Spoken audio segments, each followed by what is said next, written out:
In previous eras of Formula One, when the calendar was shorter and only the top 6 finishers scored points, opportunities were limited and often defined by circumstance rather than consistent competitiveness.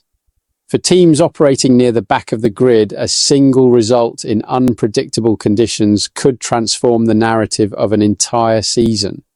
It was not uncommon for smaller operations to target specific venues during the design phase of their cars, accepting limitations elsewhere in exchange for peak performance at circuits that suited their aerodynamic philosophy.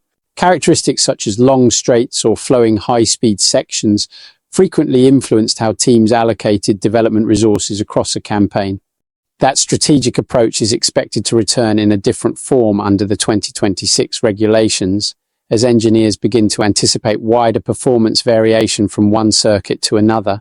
The revised technical framework introduces a much stronger dependency on electrical deployment and recovery across a lap, forcing teams to consider how track layout directly impacts overall race execution.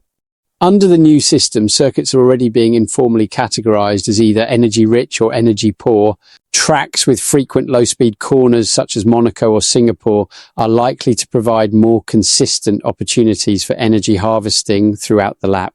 In these conditions, teams may find that deployment strategies become less of a differentiating factor, with most cars operating within similar usage parameters.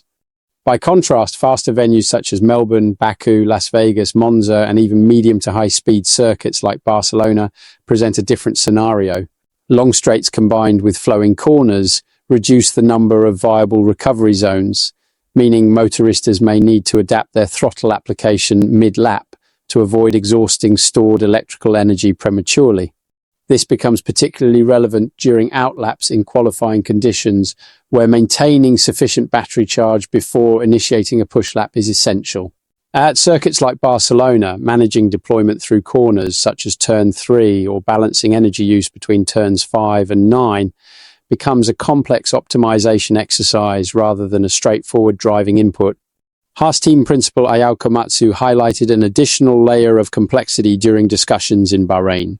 He explained that some techniques required to harvest energy during a warm-up lap may directly conflict with those needed to prepare the tyres for optimal grip.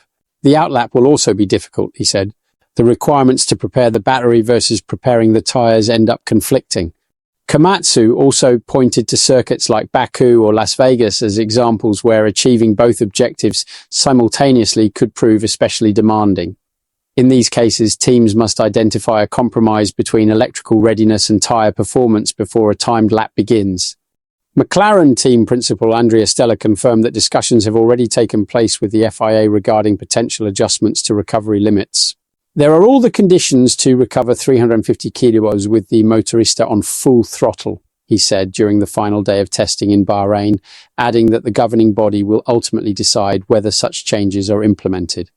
As teams continue refining their deployment strategies, the expectation is that the influence of circuit layout will become one of the defining variables of the 2026 season. What's your take on this situation? Share your opinion below and don't forget to subscribe to the channel for more Formula One updates.